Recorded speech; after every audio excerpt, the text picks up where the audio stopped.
Most people don't fail at manifestation because the law doesn't work. They fail because they are unknowingly working against themselves, planting seeds in their imagination, then digging them up every day to see if they've grown. Neville Goddard often said that imagination creates reality, but he also pointed out why so many people never see the results they want. It's not because life is unfair or because some people are lucky and others aren't. It's because most people do not persist in the state of the wish fulfilled. They imagine what they want for a few minutes, feel excited for a moment, but then spend the rest of the day thinking, talking, and acting as if nothing has changed. This constant shift between faith and doubt sends mixed signals to the subconscious mind, and the subconscious doesn't create from confusion, it creates from what is dominant. If your dominant inner conversation is worry, fear, or "it's not working," that is what gets impressed upon your reality. Neville's teaching here is simple but confronting. You always get what you believe to be true about yourself, whether you want it or not. That means manifestation is never about trying harder in the outer world, but about holding a stable inner assumption until it hardens into fact. Neville Goddard often said that imagination creates reality, but he also pointed out why so many people never see the results they want. It's not because life is unfair or because some people are lucky and others aren't. It's because most people do not persist in the state of the wish fulfilled. They imagine what they want for a few minutes, feel excited for a moment, but then spend the rest of the day thinking, talking, and acting as if nothing has changed. This constant shift between faith and doubt sends mixed signals to the subconscious mind, and the subconscious doesn't create from confusion, it creates from what is dominant. If your dominant inner conversation is worry, fear, or "it's not working," that is what gets impressed upon your reality. Neville's teaching here is simple but confronting. You always get what you believe to be true about yourself, whether you want it or not. That means manifestation is never about trying harder in the outer world, but about holding a stable inner assumption until it hardens into fact. One of the biggest reasons people fail, according to Neville, is that they rely on external evidence to tell them whether their manifestation is working. They check their phone for a message, they look at their bank account, they watch other people's reactions. And when they don't see change right away, they assume the technique failed. But Neville warned that this is the fastest way to undo your own work. The moment you look to the outer world for proof, you are no longer living in the end, you are living in the state of "it's not here yet." And because the outer world is only a mirror of your inner state, you will keep seeing exactly that, the absence of what you want. Neville insisted that you must remain faithful to your imagined reality regardless of what your senses report.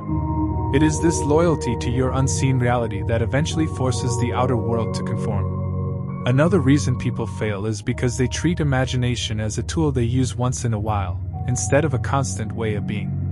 Neville didn't just teach, "Visualize for 5 minutes before bed, and then forget about it." He taught that your every waking moment is shaping your future. Your inner conversations, your reactions to the news, your self-talk when you're alone, all of these are creative acts. Most people imagine the worst without even knowing they're doing it. They replay past failures, worry about bills, and argue in their minds with people who aren't even in the room. This constant mental activity is still manifestation, but it's manifestation of what they don't want. Neville's advice was to become aware of this inner chatter and deliberately guide it toward the reality you prefer. Neville also explained that failure often comes from trying to manifest something without changing the concept of self. If deep down you still see yourself as unlucky, unworthy, or powerless, no technique will stick for long. You might manifest a small win, but it will fade because the old self-image will reject it. The real work is not about forcing external change, but about assuming a new identity. For example, if you want wealth, you must stop seeing yourself as someone who struggles with money. You must adopt the feeling of already being prosperous, even before the evidence appears.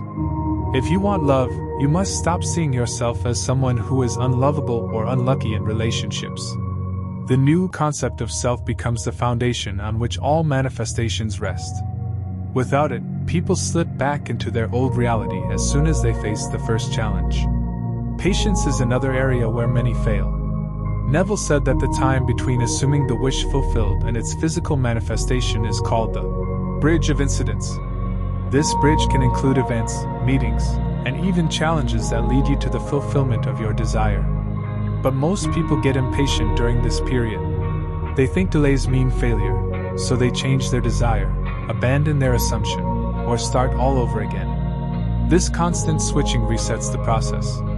The truth, Neville taught, is that everything is already in motion the moment you assume it is done. The outer events may take time to rearrange, but if you remain in the end and don't waver, the result is inevitable. There is also the issue of making the desire too complicated. Some try to micromanage every step. I want this specific job, in this exact way, with this exact phone call on this exact date. Neville didn't teach to force the details. He taught to focus on the end result and let the subconscious find the best route. The more you try to control the how, the more you slip into a state of worry and resistance. Your job is to feel the end as real and live from it. The how is not your concern. It will unfold naturally through the bridge of incidents. Many fail simply because they give up when they face contradictions in the outer world. They assume these are signs that manifestation has failed, when in reality they are often signs that it is working. Neville explained that before the new reality fully takes shape, the old reality often pushes back. This can look like sudden arguments, unexpected setbacks, or situations getting worse before they get better.